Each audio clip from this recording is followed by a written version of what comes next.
안녕하세요. 건물 없는 교회 올림교회 임목사입니다. 오늘도 마태복음 특강 이어나가도록 하겠습니다.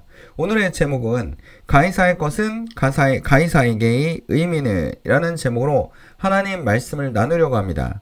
부제목은 하나님이 자기 형상 곧 하나님의 형상대로 사람을 창조하시되 라는 제목으로 하나님 말씀을 나눌 때 여러분이 성령님을 체험하고 예수님을 만나는 그런 시간이 되기를 간절히 기도드립니다.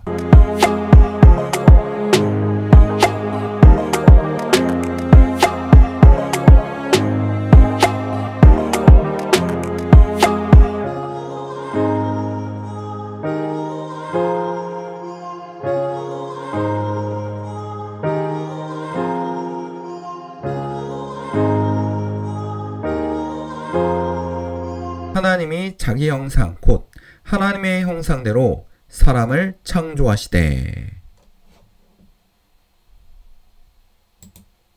자, 마태복음 22장 15절에서 22절입니다.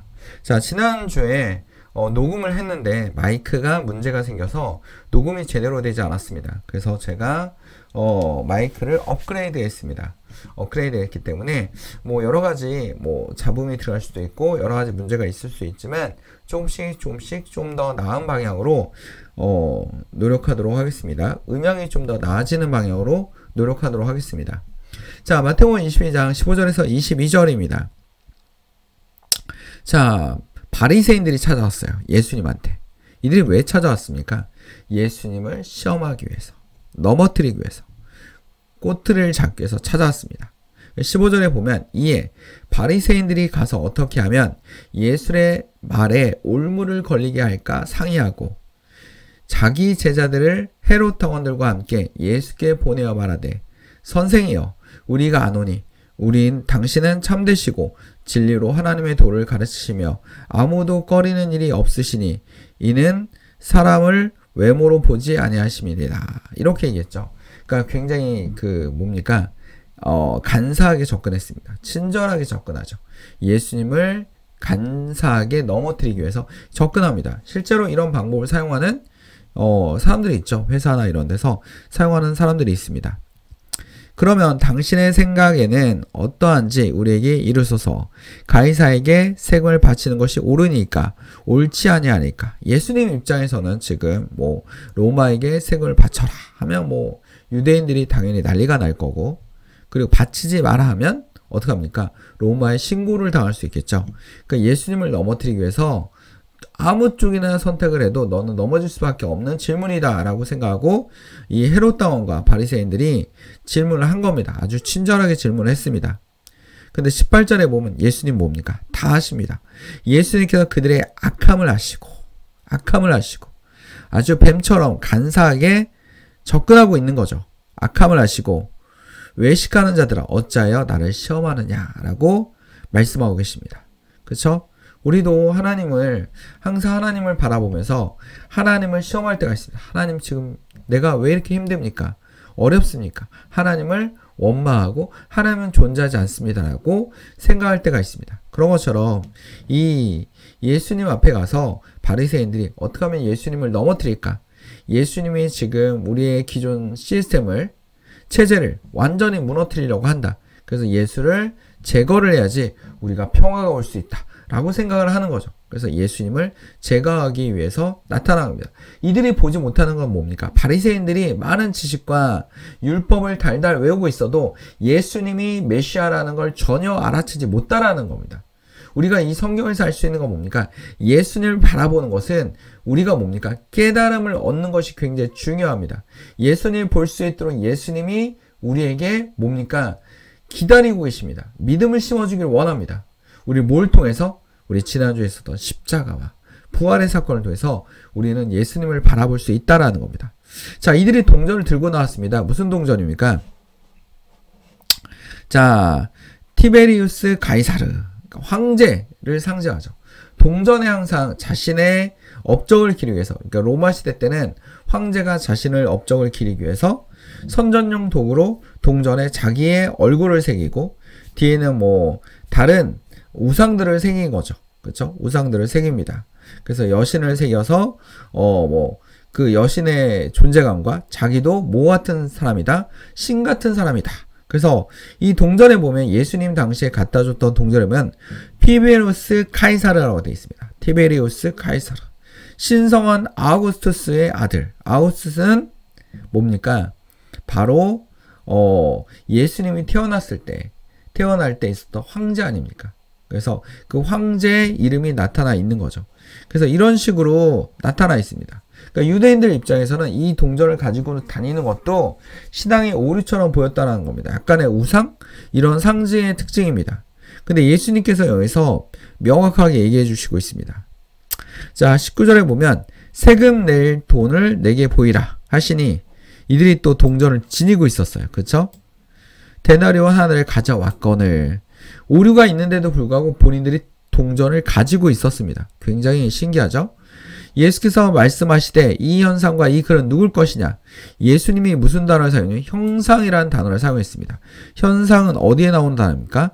창세기 1장 27절에 보면 하나님이 자기 형상 곧 하나님의 형상대로 사람을 창조하시되 라고 얘기하고 있습니다. 우리가 여기서 좀 깊이 있게 볼 필요가 있습니다. 예수님께서 형상과 이 글이 누구의 것이냐 라고 얘기합니다. 그랬더니 그들이 대답을 하죠. 예수님을 대답한 게 아니라 예수님이 그들의 대답을 이끌어내고 있습니다. 본인들의 입으로 얘기하기 위해서. 이르되 가이사의 것이니이다. 이에 이르시되 그런즉 가이사의 것은 가이사에게 하나님 것은 하나님께 바치라 하시니 라고 얘기하고 있습니다. 이거 예수님께서 이분법적으로 얘기한 게 아닙니다. 가이사 것은 가이사에게, 하나님 것은 하나님에게. 가이사가 만들어도, 이 동전도 어떡합니까?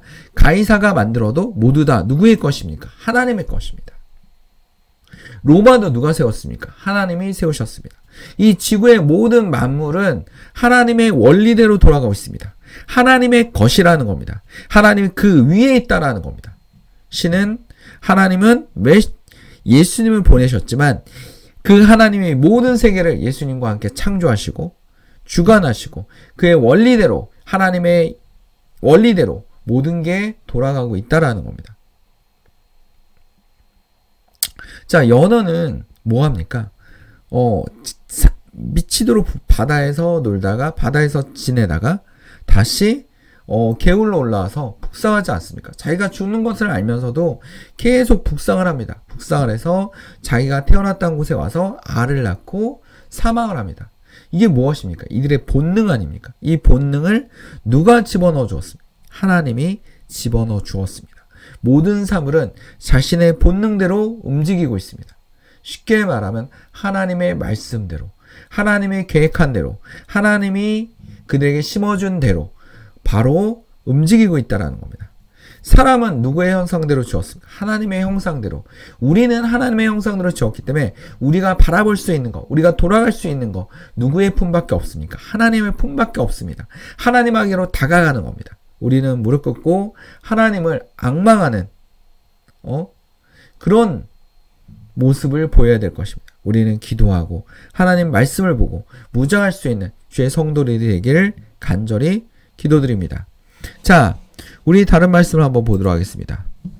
이사야서 40장 30절에 보면 이렇게 얘기하고 있어요. 오직 여호와를 앙망하는 자는 새 힘을 얻으리니 독수리의 날개치며 올라간 같을 것이요 다른 박질하여도 곤비치 아니하겠고 걸어가도 피곤치 아니하리로다. 하나님을 앙망하는 것, 그것이 우리에게 뭡니까? 삶의 힘이 될 수 있다라는 겁니다. 우리의 모습은 누구의 모습대로 만들어졌습니까? 하나님의 형상대로 만들어졌습니다. 우리는 하나님을 바라볼 수밖에 없습니다. 하나님께 돌아갈 수밖에 없습니다. 우리는 하나님 안에 있는 사람일 뿐입니다. 우리는 하나님을 따라갈 수밖에 없습니다. 그것이 무엇입니까? 예수님의 십자가입니다. 예수님께서 우리에게 던지시고 있는 메시지가 뭡니까? 가이사는 가이사에게, 하나님 것은 하나님에게. 곧 하나님이 가이사를 만들었고 이 동전을 만들었고 하나님 만든 사물을 통해서 사람들이 만들었을 뿐이다라는 겁니다. 그 위에 누가 있습니까? 바로 하나님이 계십니다. 하나님은 살아계시고 오직 한 분밖에 없으신 창조주이십니다. 우리는 그분을 바라보고 있습니다. 그들이 이 말씀을 듣고 놀라게 여겨 예수님을 떠나가니라. 놀라게 여겨. 감동한 거죠. 실패했다고 생각한 겁니다. 지혜가 놀랍다라는 겁니다. 이렇게 한 겁니다. 그들이 예수님을 시험한 것조차도 굉장히 안 된 일이지만, 잘못된 일이지만, 이걸 통해서 하나님이 우리에게 전달하고자 하는 메시지가 무엇입니까? 하나님은 모든 사물과 모든 사람 위에, 모든 권력 위에, 강력한 권력 위에 군림하고 계시다라는 겁니다. 우리가 이 말씀을 통해서 알 수 있는 건 뭡니까? 로마 시대의 시스템을 어느 정도 따라가고 있지만 그 시스템 안에서 하나님을 잊지 말고 하나님께 기도하고 의지할 수 있는 그런 모습을 보일 필요가 있다라는 겁니다. 이 말씀을 기억합시다. 오직 여호와를 앙망하는 자는 새 힘을 얻으리니 독수리 날개치며 올라감 같을 것이요 라는 말씀을 기억하면서 오늘 말씀 마치도록 하겠습니다. 기도하겠습니다. 사랑하는 충만하신 아버지, 오늘 주의 말씀을 통하여 우리가 새 힘을 얻고 하나님을 바라보고 하나님을 믿는 믿음으로 따라갈 수 있도록 주님 붙들어 주시옵소서. 오늘 하루도 주님을 붙잡고 따라하는 주의 성도들이 되게 하여 주시옵소서. 마음이 공고한 사람이 있습니까? 악한 영에 끌려다닌 사람이 있습니까? 예수 그리스도의 이름으로 명하노니 악한 영은 떠날지어다. 몸이 아픈 사람이 있습니까? 주여 주의 손으로 만져주시옵소서. 치료하여 주시옵소서. 이 모든 우리 생활할 때 하나님께 감사하며 식탁 위에 음식이 떨어지지 않게 하시고 하나님을 붙잡는 믿음으로 따라갈 수 있도록 주님 붙들어 주시옵소서. 우리를 사랑하시는 예수 그리스도의 이름으로 기도드립니다. 아멘. 건물 없는 교회 어울림교회 말씀 창고였습니다. 하나님께 영광의 박수를 올립니다.